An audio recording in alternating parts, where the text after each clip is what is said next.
what's the best explanation to help people ease their tensions about inflation?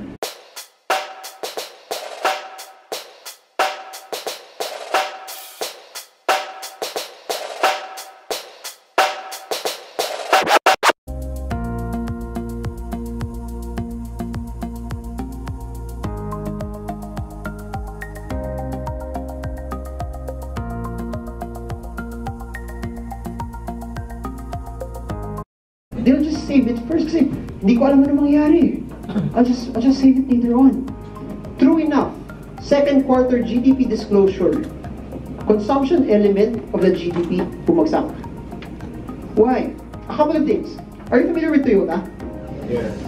Pwedeng ito rin ang cause and effect. Kasi last year, people were expecting na magtataasan ng taxes sa kotse, yes? So people bought a lot last year. So ngayon, bibili ka dapat this year, pero binili mo na last year, kaya bumagsak. That's one aspect. But several aspects also is this. Because of certain things that happen, yung iba, artificially, nagtaas din sila. Yes? Let's continue. Inflation is very, very high and it will continue to go higher. Our inflation now is at 6.4%. I don't know if you know this.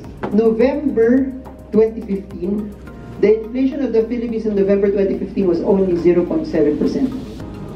Inflation in November 2015 actually, time deposits in November 2015 beat inflation.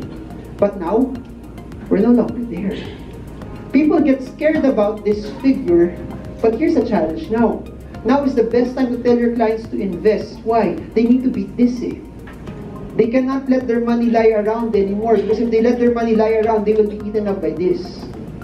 But guess what? This is gonna go even higher pa. And I'm gonna tell you why in a bit. This is how our inflation looked. And it will continue. I think it could possibly go past 7 over the next few months. What caused this? Next slide. This is not a political statement, but what caused primarily is also this.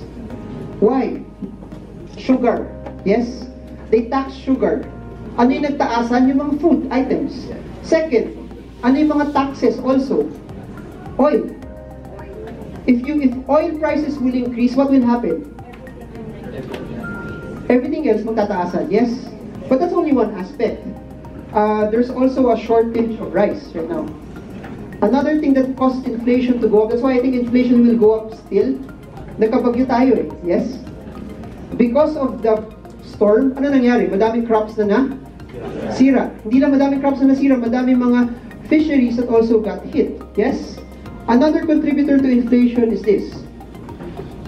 Higher dollar. Why? Higher dollar is good for OFWs, yes or no? It's good for the BPO industry, yes? It's good for exporters, yes? But it's bad for importers. Meaning, kunyari ako si 7-Eleven, pero yung raw materials ko para gawin to, binibili ko abroad, cost ko, lumiliit. Lumalaki. Para magtingin mo, 7-Eleven, papayag sila, ay sige, kahit konti na lang kita natin, okay lang. Will they do that?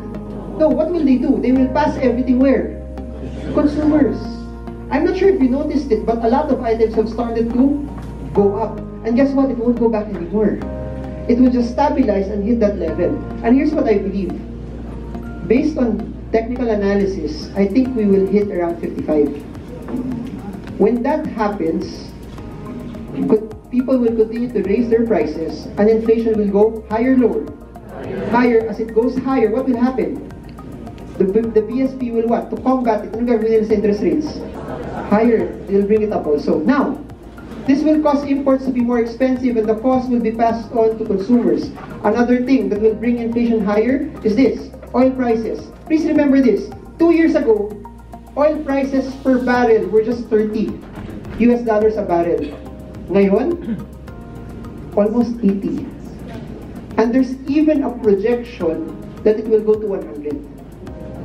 I'll put a stock market element here. Who will be one of the most hit sa mga stocks sa market? Airlines. That's why Cebu Pacific stock is down. Why? 50% of the cost of airline companies come from fuel. Yeah. Tsaka pag nakasakay ka sa Cebu Pacific, di ba? Yung, in case of turbulence, sasabihin ng, Our Father, who art in heaven. Joke lang. Anyways,